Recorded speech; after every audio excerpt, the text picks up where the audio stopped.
Did Emperor Nero really burn down Rome, or was it ancient propaganda? Let's dive into the truth behind one of history's biggest villains.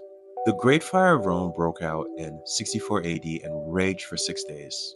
Ancient writers like Tacitus claim that Nero started the fire so he can clear land for his new luxurious palace, the Domus Aureus.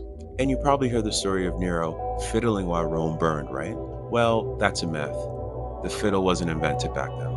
And this is where it gets really interesting. Nero wasn't in the city when the fire started. He was a few miles away in Antium. When he heard the news, he rushed back, opened his palace for the homeless, and began relief efforts. Doesn't really sound like a guy who would want to burn his own city, right? So why the bad rap?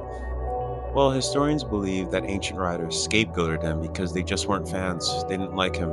And to deflect the blame from himself, Nero targeted Christians, blaming them that they started the fire, which led to brutal persecutions.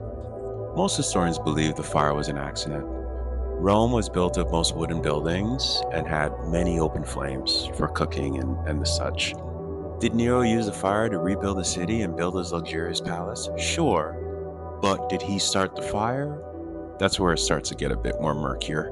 What do you think? Did Nero start the fire, or is it a case of bad PR?